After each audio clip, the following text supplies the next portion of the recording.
Hello everyone and welcome to the long-awaited Game Week 1 team selection.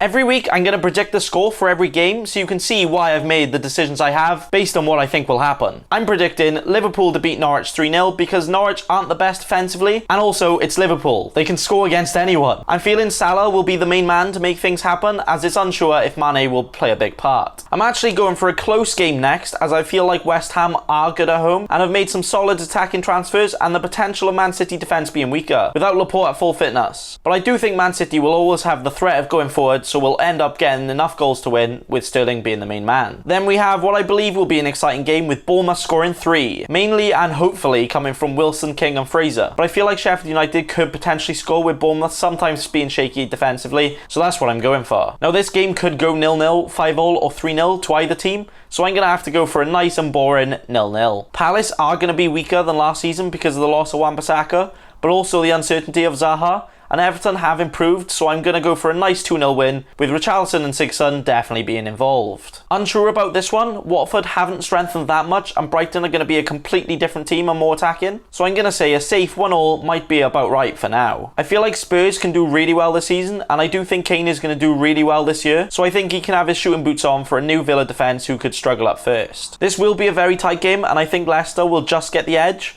with Wolves only playing a few days before in a Champions League qualifier, so would have that disadvantage. Newcastle are going to be a different team with some new players and manager, but I think Arsenal will definitely be able to do the job with their new signings, with Aubameyang and Pepe doing really well. And finally, two teams that are going to be rather different. I actually think this will be a very close game, but with both teams not actually doing much, so I've gone for 1-1, where I feel like a lot of young players could do a lot. So that's my predictions for the games, and now on to my team. So I've gone for a 3-4-3 formation. I'm going to go player by player in order of what priority they were for my team, so you can see why I've chosen the player I have and why I've built the team in this way. And this team is mainly focusing on the first 4 game weeks with an early wild card in mind. My very first pick, and the player I knew I wasn't going to transfer out unless somebody folded him like a deck chair and he got injured, is Mohamed Salah. He looked in very fiery form against Man City in the Community Shield, and he is so fit. No, I mean, he's been out for a few weeks and he was non-stop running the entire game. Very impressive. I feel like against Norwich and at home he can definitely score, maybe even a few, which is why also he's my captain option. Up until yesterday, I had Kane, but I decided to slam dunk him in the bin and go for the also very popular option in Sterling. Now, I didn't want to do this dynamic duo because I felt like it was too much just for 2 players. I was going to go for Kevin instead, but he didn't play all of any preseason games and looked very slow and cramped up at the end of the Community Shield game, so I don't think he would get a full 90 minutes. So for now, I've gone for Sterling, who is likely to be involved somehow, whether it be a goal, an assist, or a shitey article from The Sun. I've also decided to give him the vice-captain armband, rotating with Salah when needed. So that's the captain and premium options sorted. My next priority was to get Bournemouth attacking players for their first 2 games. And the dynamic duo I've gone for is Wilson and King. I feel like this is one of the safest, as we've gone for the more premium in Wilson and the cheaper King option, who is also on penalties. I feel like this should provide enough sauce to get some nice points in the first few games, and hopefully these two can score more than Fraser and Wilson to see if I've made the right decision. So my next priority was the defence. I experimented heavily in all different combinations,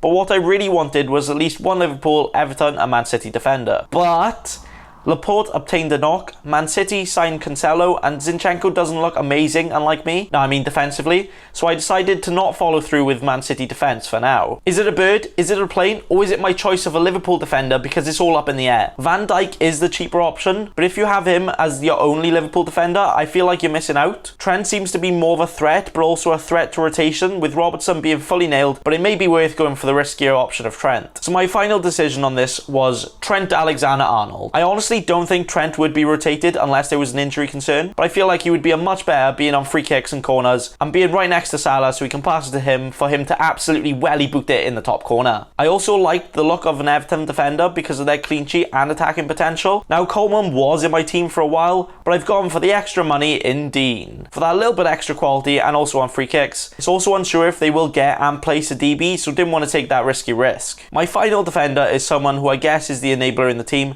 but I think there's a very good option for the price for what he can do in his opening fixtures, and it's Holebas. No top 6 teams, and also the chance of clean sheets and attacking returns, and with a price allowing me to spend it up top, he's a great option. So now you see my main defence, midfield and attack is sorted, but there were a few more players I really wanted. The first one being Perez. I feel like he is massively underpriced, as that would have been fine in the Newcastle team, but being the second striker in this very attacking Leicester team, also being brought in specifically to score more goals, makes him a must-have for me right now. The second must-have player for me was Gylfi Sigurdsson. The great attacking potential of being on deadly 60 and on free kicks and penalties, and with the extra reinforcements in Everton's attack, he could provide even more for their amazing first few fixtures. Now, I was tempted to bring in Fraser, but decided not to because I didn't fancy triple Bournemouth. I was tempted by Zaha, but his future is still very unclear, and I was also very tempted with Felipe Anderson because of those new West Ham signings, but the final outfield player I've gone for in my team is Haller. Now, this may be a punt and a very big risk, especially at 7.5 million, but after Man City, West Ham have very favourable fixtures. Haller also being a great target man, finisher, assister, and even penalty taker, so I've decided to risk it for a biscuit and go for him. Now, the goalkeeper is still kind of unsure of, but for now it's 4.5 million Ryan. Not the biggest fan of the cheaper goalkeepers, but as I'm planning on using a wildcard very soon, I feel like a cheaper goalkeeper is fine, as he wouldn't get that many less than a premium, as goalkeepers can't earn an insane amount of points in a game week unless they go and save 3 penalties. So there we have it. This is my final and first team for this year of FPL, unless I completely panic mode and change somebody last minute. I feel like it's balanced enough by having strengths in all areas and not following everyone else with having more defenders than usual. I feel like, especially for the first few weeks, this team can do very well, but it's obviously very hard to predict. So after the game week, I will review my team and their points, also reviewing the highest scoring team in my league, so be sure to join. I hope this game week goes well for you. Thank you very much and enjoy.